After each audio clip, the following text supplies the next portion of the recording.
Aujourd'hui, le 8 octobre 2024. Première lecture. Dieu a trouvé bon de révéler en moi son Fils, pour que je l'annonce parmi les nations païennes, lecture de la lettre de saint Paul apôtre aux Galates.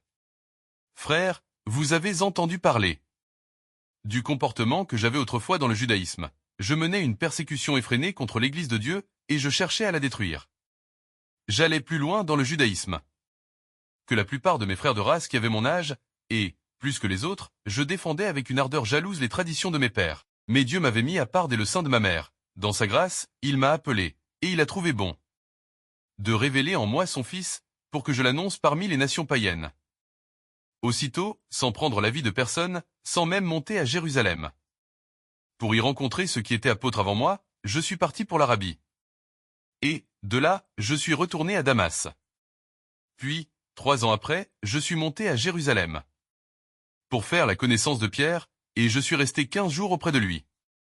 Je n'ai vu aucun des autres apôtres, sauf Jacques, le frère du Seigneur. En vous écrivant cela, je le déclare devant Dieu. Je ne mens pas. Ensuite, je me suis rendu dans les régions de Syrie et de Cilicie. Mais pour les églises de Judée qui sont dans le Christ, mon visage restait inconnu. Elles avaient simplement entendu dire, celui qui nous persécutait naguère annonce aujourd'hui la foi qu'il cherchait alors à détruire. Et l'on rendait gloire à Dieu à mon sujet. Parole du Seigneur. Nous rendons grâce à Dieu. Psaume. Conduis-moi, Seigneur, sur le chemin d'éternité. Tu me scrutes, Seigneur, et tu sais quand je m'assois, quand je me lève, de très loin, tu pénètres mes pensées. Que je marche ou me repose, tu le vois, tous mes chemins te sont familiers. C'est toi qui as créé mes reins, qui m'as tissé dans le sein de ma mère. Je reconnais devant toi le prodige, l'être étonnant que je suis. Étonnantes sont tes œuvres, toute mon âme le sait. Mes os n'étaient pas cachés pour toi. Quand j'étais façonné dans le secret, modelé aux entrailles de la terre. Évangile. Une femme nommée Marthe le reçut. Marie a choisi la meilleure part. Alléluia. Alléluia. Heureux ceux qui écoutent la parole de Dieu, et qui la gardent. Alléluia. Évangile de Jésus-Christ selon saint Luc. En ce temps-là, Jésus entra dans un village.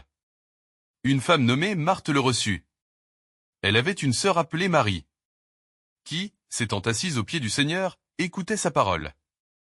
Quant à Marthe, elle était accaparée par les multiples occupations du service. Elle intervint et dit, « Seigneur, cela ne te fait rien. Que ma sœur m'ait laissé faire seule le service? Dis-lui donc de m'aider. » Le Seigneur lui répondit, « Marthe, Marthe, tu te donnes du souci et tu t'agites pour bien des choses. Une seule est nécessaire. Marie a choisi la meilleure part, elle ne lui sera pas enlevée. » Acclamons la parole de Dieu. Louange à toi, Seigneur Jésus.